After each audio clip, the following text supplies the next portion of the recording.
Welcome, you guys. Welcome. Hi from there, wherever you're looking.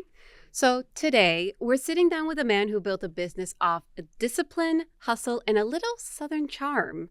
He's an entrepreneur, triathlete, and musician. He's also the force behind Beignet Cafe. Beignet Dave. Dave, welcome.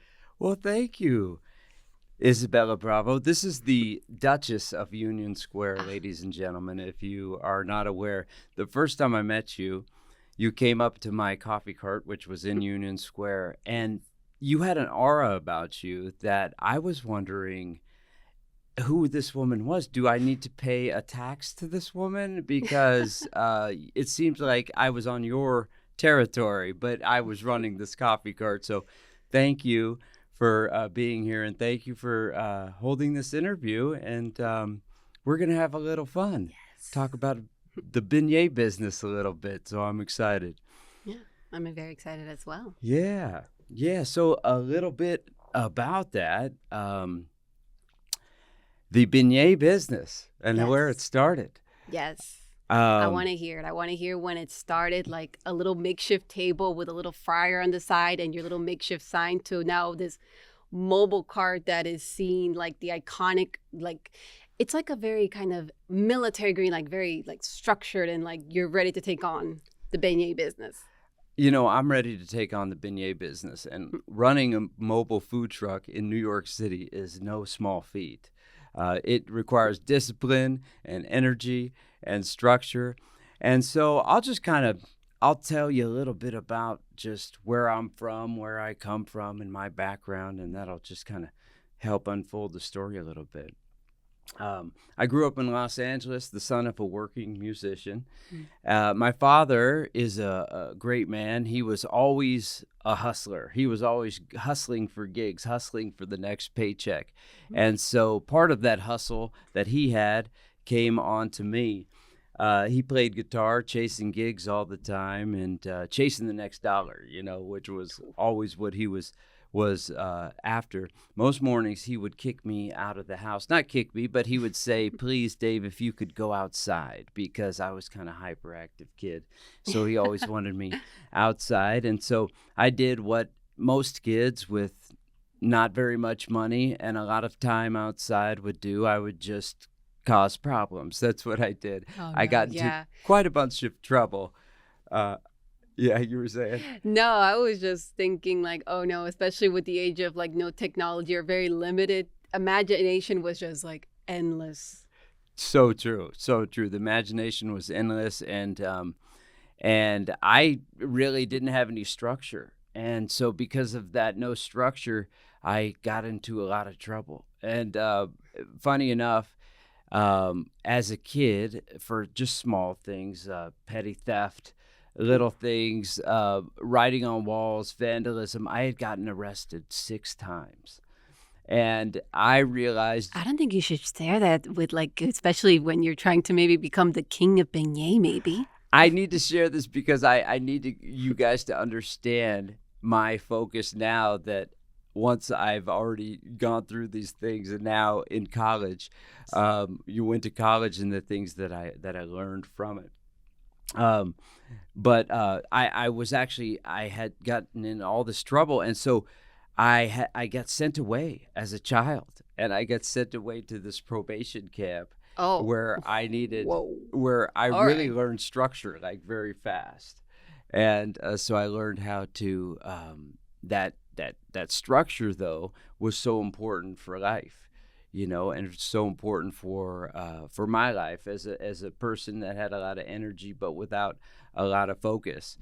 So it was those early experiences that really shaped my discipline, because I really had to put that time and energy somewhere. And so, yeah. I love hearing that. I love hearing that your energy is shifted and all that is focused on somewhere else, because we do unfortunately have people of such amazing talents that they don't know how to like hone it in and like put it into something, and sometimes it gets bursted out, and it always takes the right people. So I can imagine you had the right people. You have your family that did love and care for you, and that yes, the system did have to, in a way, I don't want to say break you, but just made sure like, look, you have this energy, here's how you can use it to really progress forward with what you can do. Totally. So moving on. So Totally. before Beignet Dave, before the pop-ups, before the massive lines we see in Union Square and in the Upper West Side, Yeah. who was Dave? What pushed you Yeah. into being now Beignet Dave? Beignet Dave. What pushed me into being Beignet Dave? Well, it was these earlier experiences when I went to college. I knew that I needed this raw energy that needed this discipline. And I was always structured. I always had a plan. I always had a focus. When I went to college, I set these parameters on myself so that I wouldn't get into trouble. Because if I didn't have discipline, man, I was going to be a dangerous person. And so I went to college. I worked a job. I played sports. And all these constraints I put on myself so that I would be structured and so that I would be able to use that energy and use that focus in a way that's positive and channel that energy in a good way. I chose food and hospitality because in a lot of ways I grew up inside of it. I mean, my mom, she worked for a catering agency, and we would work in some of these beautiful like mansions in Bel Air and Beverly Hills, and it looked like movie sets a lot of times because they were just so fantastic. And so I learned how to serve people in that manner. And I learned how this bringing food and bringing comfort, bringing experience to people was you were bringing a sense of joy and a sense of awe to people, and it would get you into these fine places. And so it was really something that woke me up to that side of life. And then when I got a little bit older, I moved to New York, and one of my first jobs was at the Standard Meatpacking District. Oh, I love that place. I love hanging out there because usually in the meatpacking district, they usually make shift into an ice rink or like a winter wonderland. Yeah. And interestingly enough, the meatpacking district was truly, as the name says, it was all about the meatpacking district. I remember hearing stories from my mom going to like the clubs where they got out of like these like fancy clubs, and then they saw like these men in their coats catering all the meat out of the butcher shops. Yep, totally. I mean, the meatpacking district is transformed so much too. Oh, yeah. And you said that you had gone to the ice skating rink. I used to run the crepes cart over at the ice skating rink. So I used to serve hot chocolates, and I used to serve crepes, and I used to serve cocktails to all the people that would be visiting at the Standard. So I learned that comfort in a cup is an amazing thing, and people will do a lot of. They will be very happy when they get that. So. It just warms my heart. I love hearing that. So, like, let's fast forward. Let's fast forward now to you now with your makeshift cart in Union Square on the corner of where used to be the coffee shop. So I think I shared this story with you.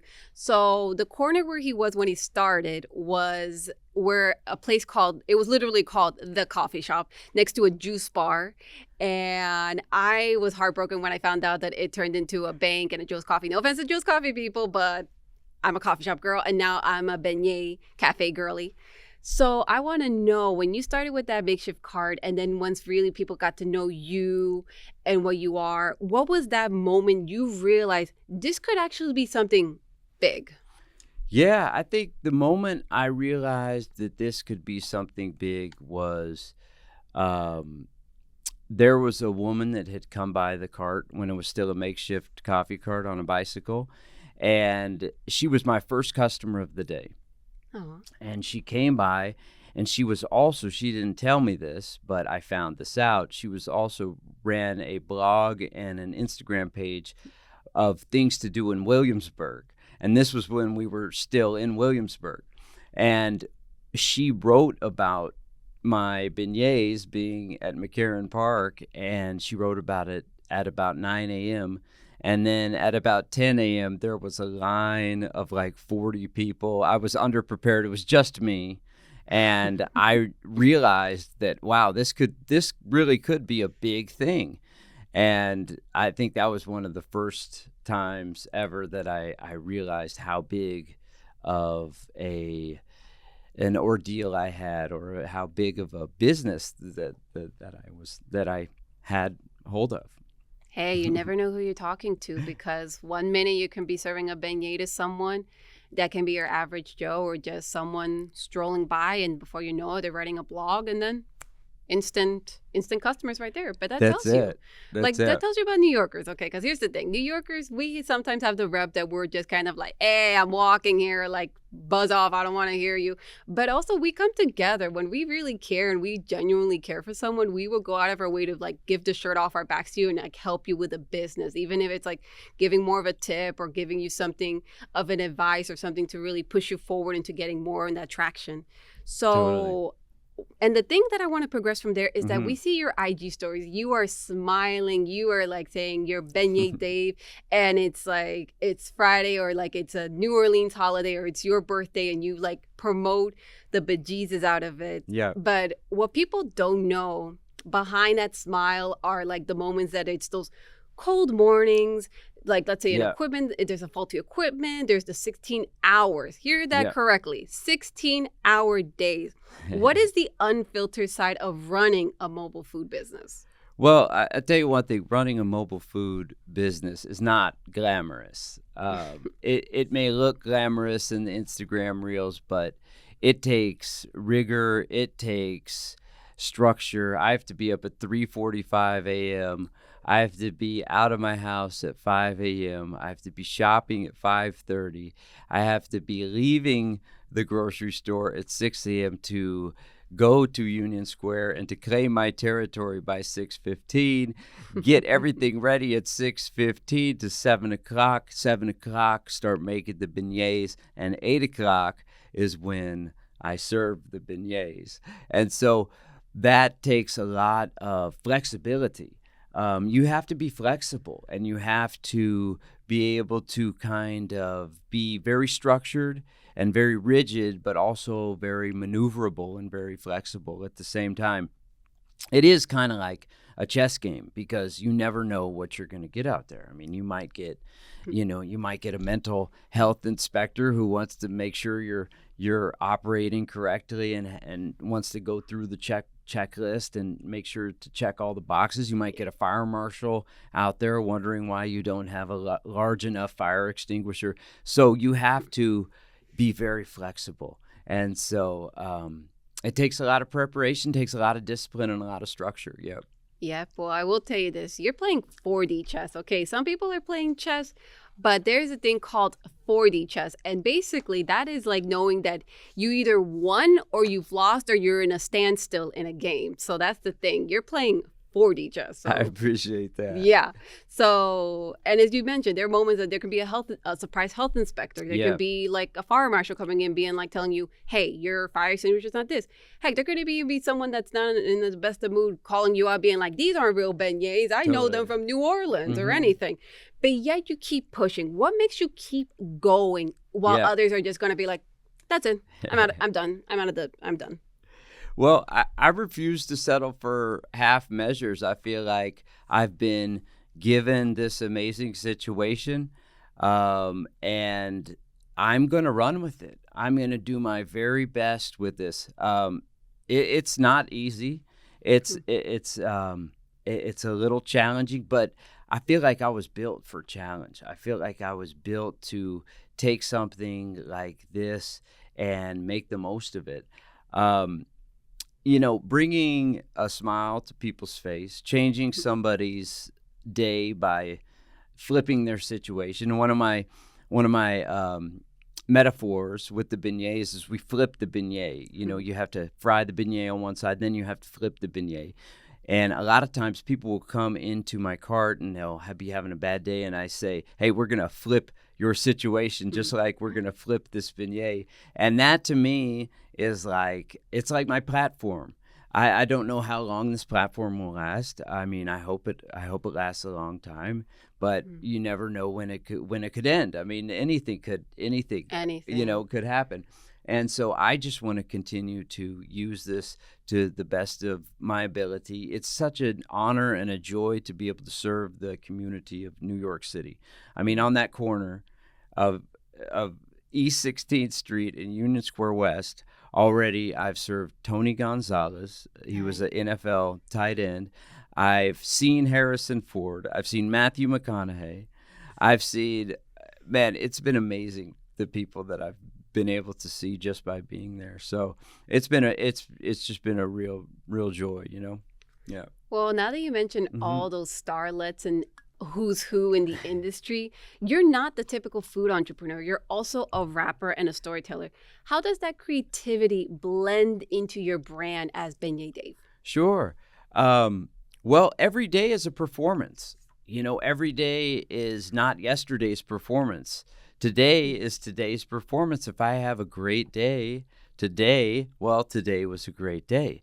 But I can't, just because I served great beignets yesterday, that has no bearing on the cup of coffee and the beignet that I'm serving the person right in front of me. So every day I have to kind of reinvent myself. Every day I have to bring the goods again. And Yep. it's also one of the things I like about rapping is it's my affirmations in my life have turned into rap. And it's like the things I wish upon my life have turned into rap lyrics. And so that to me has been just the creative outlet that I've need just to be able to stand on business, to be able to stand on these promises that I promise over my life. So moving on from that, so most people can't run a business, train for the Ironman, which, hear that again, people, the Ironman. This isn't just your typical marathon per se. This is like the manly a man, also women, Yes. and still stay sharp. How does endurance training change the way you run things? Well, endurance training has really shaped how I run the business because these Ironmen that I look up to, Lionel Sanders especially, he's like one of the best. These men are very militant in their structure and in their science about the way that they do it. There's no sleeping in. When the alarm goes off, they're up, and there's a time frame and there's a structure, and that a mindset. That mindset advantage has helped me so much in my life.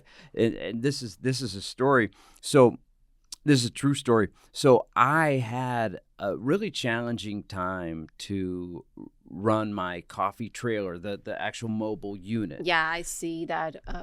It- I see that, like that big boy. That is Yeah. like that is now a business. It's a trailer. That's a trailer you hook up and you have to like Yes. make sure it stays on. Yes. Yeah. So the very first time that I brought that out, I was a little hesitant. It created more anxiety in me than I thought it was going to. And I did the Oceanside Ironman in 2025, this past year, April of this past year. And there was a hill specifically that I had to climb up, and it was so challenging. It was on Camp Pendleton in San Diego, and I was climbing this hill, and there was people walking their bikes up this hill because this hill was such a challenge, but I chose to not get off my bike and to continue to ride up the entire hill. I can't imagine your calves are really feeling the burn. They were feeling the burn, that's for sure. But it was something about that Ironman situation. Because I didn't even know if I was going to be able to complete this Ironman. I had a wetsuit that was making me cold. It was all types of things happening. And I completed that Ironman. And when I came home from that Ironman, there was a feeling of accomplishment that gave me a supernatural power. And I said, you know what? I am going to run my coffee cart out there, and I'm going to run my business, and I don't care what happens. This is just what I'm going to do. And I mean, I have to thank Ironman for allowing me to be able to compete in these races and compete in these events, because this has helped shape my character so much, because it's like the things I can't do, I can do. And so learning how to do that and overcome those things in your mind, because so many times we have these things in our mind that we believe, and they're not even true. It's like these false promises that we tell ourselves sometimes. So that's one of the ways endurance has definitely changed my life. I mean, the pain of a brutal run, the pain of a tough bike ride, the challenging swim. I learned swimming, picked up swimming because it was so uncomfortable. Getting in the water, sometimes cold water would be uncomfortable. I used to have these panic attacks when I was in the water because I drowned a couple times as a kid. No. And Aw. and so Oh my God, that worries me. Oh. no, but like these things, I learned how to overcome adversity. Because of that adversity that I've been able to overcome, I've been able to stand on this business, and I know do this business correctly. I love hearing that because, believe me, I'm very much aware of the Ironman because I can only say that I've run maybe one 5K this year, and I've done the 5-borough bike tour.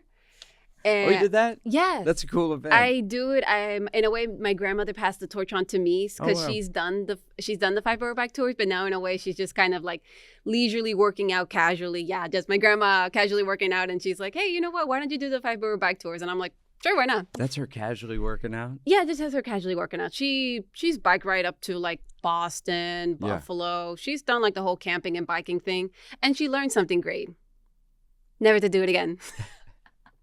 No, How but many she loved miles it. is that? It's like 40 or 50, right? More because she brought like biking gear, and I remember she told me whenever to do it to cover up, because if you're in the brutal sun, you don't want to get those awkward like tan lines when you're like biking. Oh, right. Funny story. So there was one person that biked, and they had like this mesh thing, and when they took it off, it was just like polka dots all over their skin, and it was just kind of a lesson like maybe just more like we get it. You want the mesh for breathability, but there's a little bit of the outcome. You're going to get a new textile on your outfit, on your look. That's funny. So after sharing our endurance and everything, I want to ask you a very serious question. What's tougher for you? A crowded Saturday filled with vendors and the farmers market at Union Square, or a long leg bike during training?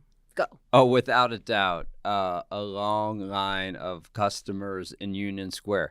I'm up for the challenge. I am so game to meet them with hot beignets and hot chicory coffees, but you have to deal with people that want their beignets warmer. You have to deal with people that maybe I put too much powdered sugar on the beignet. There's never enough powdered sugar. Some people are like, please take some off. But that is a beignet. Okay. I agree. I totally When you agree. go to I'm gonna tell you this. If you go to New Orleans, they're gonna put some powdered sugar with your powdered sugar, okay, people? That's right. So, and you're gonna have to do similar to what the Italians do when you get a limonada. So when you get a sparkling limonada, you have to lean forward to like drink it. Yeah. Same with when I got the first beignet. I remember when I got it, I had to lean forward. I had to do this technique where I leaned forward because I was wearing my New York uniform, aka all black.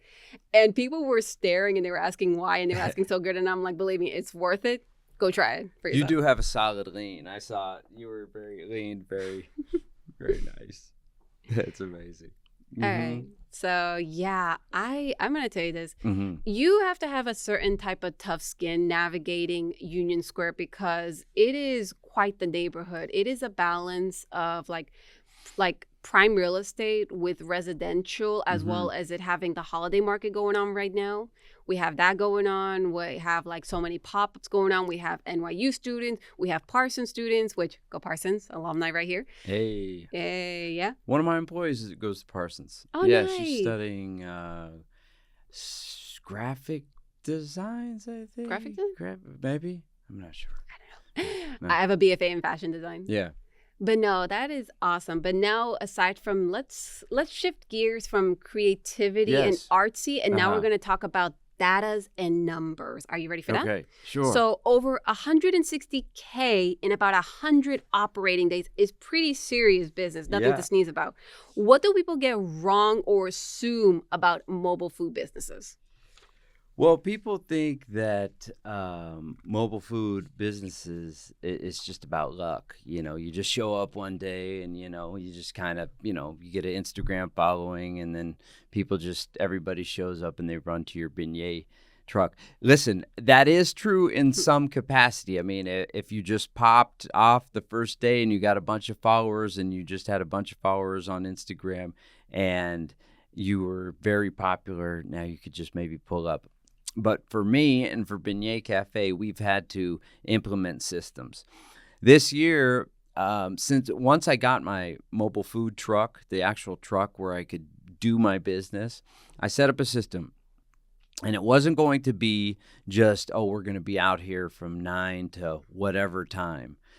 I said that we were going to be out here from 9 to 5. And then once we did 9 to 5, I was like, you know what? It's time to even up the ante. I listened to Jimmy John, and he said, just put an hour on in the beginning and put an hour on at the end of your shift. And so I started and I put it up. I put I put that we would be there Wednesday, Friday, and Saturday, 8 a.m.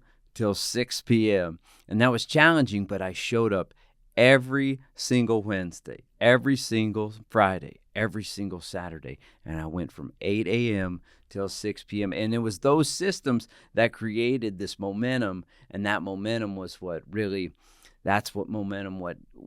got me to Morgan Stanley, was what got me the event job that I did with Governor's Island on a boat. I was on a boat with the beignets, people. It was crazy. Hey, you just needed the band to go with it. But we did. We had a band and everything. It was incredible. I love it. We had a Mardi Gras band out there. Did you toss some beads? Man, we were tossing beads. We were tossing beignets. It was incredible.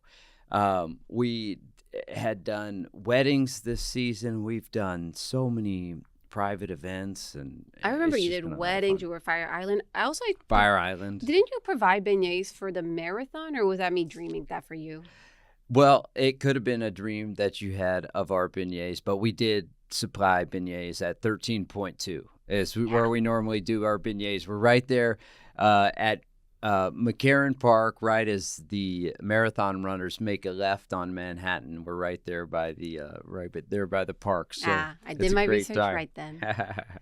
So yes, I love hearing that, because really, if you really think about it, like there is the phrase, the early bird catches the worm, but also you have to take into consideration that it's those little shifts that really play a factor, because same goes with like anything you do, any plans you do when it comes to your business, when it comes even to meeting that person, because if you're on time, newsflash, you're late. If someone tells you be there at 9, be there at 8, okay? Because that tells you are on time. If you say, hey, but I'm here at 9 a.m., like, no, you're late. You've already decided, like, I don't want this, I pass.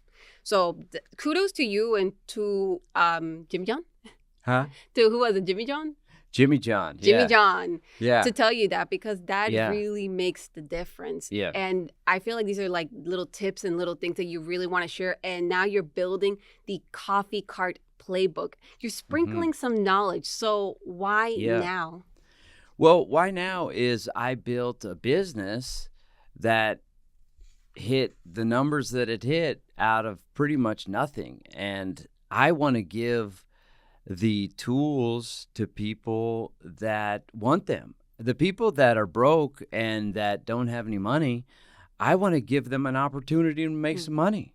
Honestly, if I can do it, I know that they can also. They just have to implement the systems, and with a little bit of hard work and a smile on your face, I think anything can get done, just as long as they're able to put in the work, not go back to sleep on their alarm clock, but get up and just do what they need to do.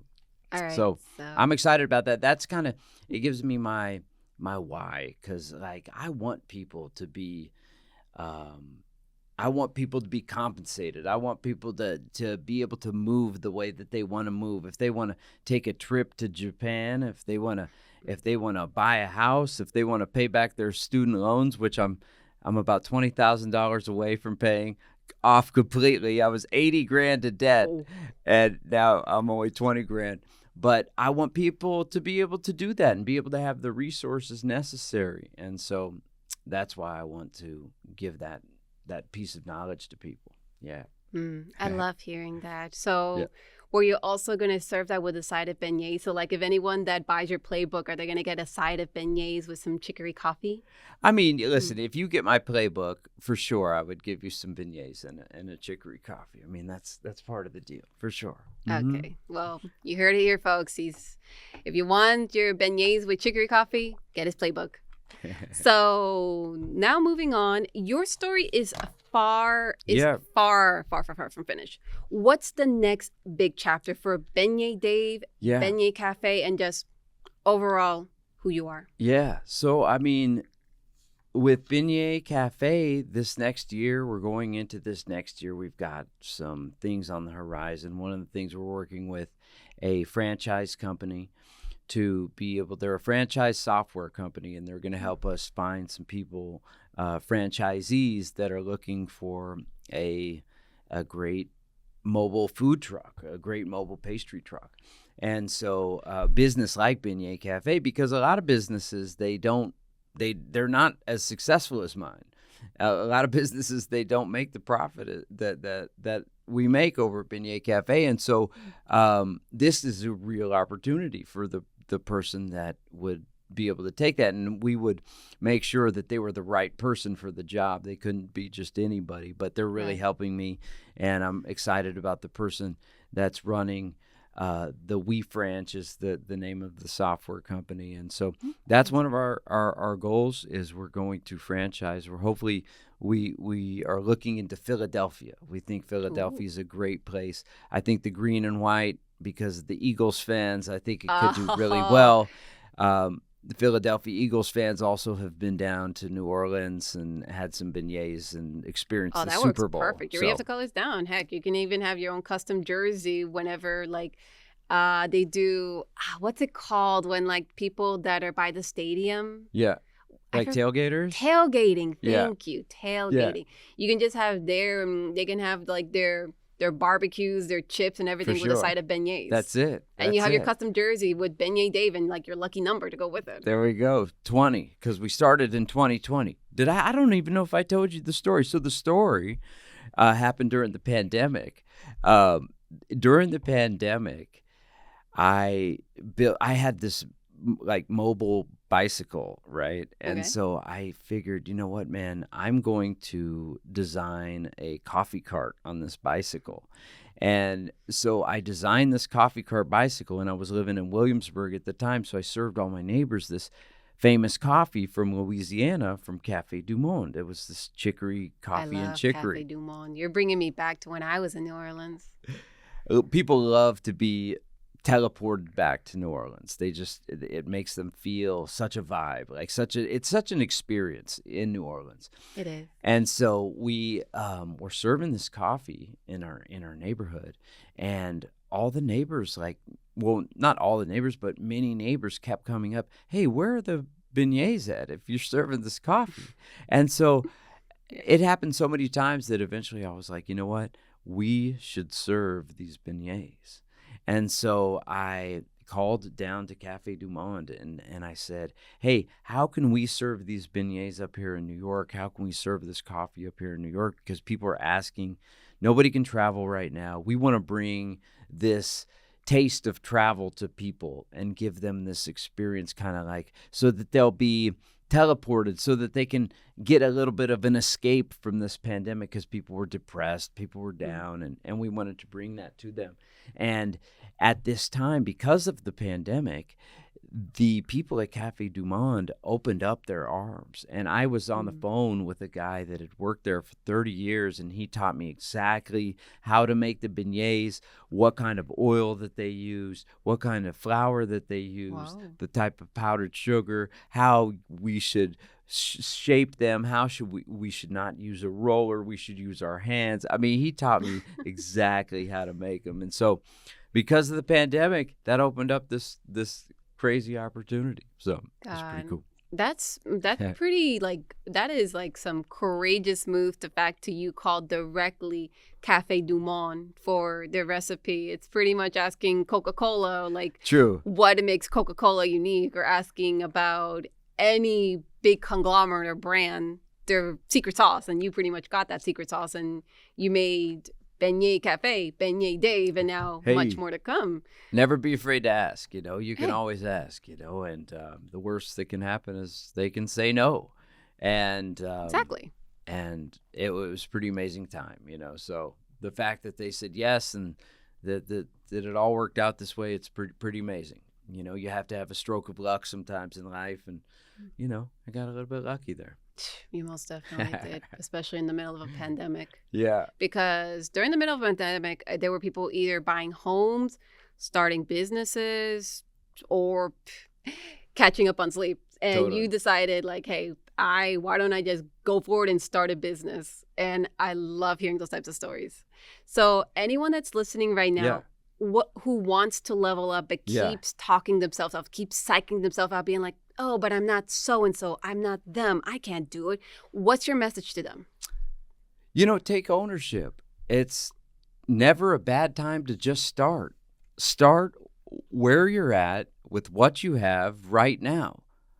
And that in itself is progress. That in itself is movement. That in itself is something. At least it's something. And you will have a feeling of accomplishment. You will have a feeling of you're doing something in this world. And that's the feeling that I want for you. And so if I could do it, you could do it. Trust me. Um, and so I'm excited for you. And reach out to me, DM me. If if you're having a tough time, if you need maybe somebody to kind of bounce off your plans, and you want somebody to kind of mentor you to help you, start your business, because that's what I want to do more of in the future for sure, is help young entrepreneurs and help young business owners take the steps and set up the systems that they need so that they'll be successful. Because I feel like I've had many entrepreneurial ventures that haven't done well, and I feel like I've learned incredible lessons in each venture, and with those lessons now I bring a lot of lessons to the table, and so let me help you. You heard it here. So, like, Yeah, don't be afraid to ask, because I yeah, think that's the moral of what you're listening, is that you don't want to feel like that, oh, it's because they have this following base or they're this status. There's no way they're going to listen to me or want to read my message. You're never going to know if you don't ask, it's because it true. takes knocking on the door multiple times. It takes like calling. It takes even just Mm-hmm. coming face to face with who you're meeting to Yeah. really get what you want. And if they Mm-hmm. said no, okay, you keep Yeah. trying, you find other opportunities. But if they say yes, you're like, there you go. There's the opportunity. Yeah. Go for it. It's amazing. And it's amazing now today in the society that we live in with social media, DMing people. It's amazing the people that get back to you sometime. Like, you heard the story of her name's Bobby Altoff. She's the podcaster. She DM'd Drake, and Drake responded to her. And so Drake was her, like, she was doing her podcast for a long time, but Drake was like her first big celebrity that she had on her podcast, and that just really just blew her up. And the next thing, she had a bunch of subscribers, and her podcast had really taken off. So Yeah. yeah, ask. Yeah, that's it. Hey, you never know. Yeah. Even just building a community with someone, Mm-hmm. because, like, no joke, even with like when I first met you, Yeah. I just saw you and I'm thinking like, oh, like I'm just gonna follow to show my support, and I'm thinking like, okay, like I know he's gonna get tons of followers, he's gonna get like a lot of it, and then the fact is that you followed me back. It's like, and we kept up this communication Yeah. about like how you're doing, how's this, how's that, how's I your day. appreciate that. Yeah. And anytime like I'm in around Union Square, I always like come by, say hello, buy a coffee to show support, some beignets, because no joke, those chicory coffee has kept me at the fuel, especially with what I do when it comes to real estate and when it comes Mm-hmm. to my listings. I Yeah. needed that boost and that little pick me up to keep me going, especially as a Yeah. New Yorker for myself. It's always good to have that good cup of coffee. Yeah. Yeah. And now that we got a little bit of time left, tell the people a little bit about what you do. Oh, okay. So, hi, you guys. My name is Isabella Bravo. I am founder of the 212 Bravo team alongside my mother, Carolina Bravo. And we formed this team like this team was formed because I have grown up with real estate pretty much my entire life. On paper, I have 3 years, but I have like 30 plus years of learning real estate, about business, about management, time management, data, New York history, and much more. I can get into detail, but I'm just going to sum it up at this. Like, I am of many names. I am now the Duchess of Union Square. So I'm going to update my New York State IDs with that title after this podcast. But yeah, it's just, I just feel so great because it's always great to connect with people beyond just real estate, people that are in the art community, in the hospitality, in the music, and just everywhere, because it just get a sense of who people are. Like, you can't just assume based on what they're doing that's end it all and that's it. There's more to that person. Especially New Yorkers, right? Hey, my gosh. Oh my God. Doing so many things. There's so many people I've met and I've connected with that it just feels so nice. I've met you. I've met people like Preppy Pete. I've met like my mom. She's like, she is like, anytime I ever made a phone call when I started out as a real estate agent, maybe year one, I made my first like serious business call for a tour of a luxury condominium.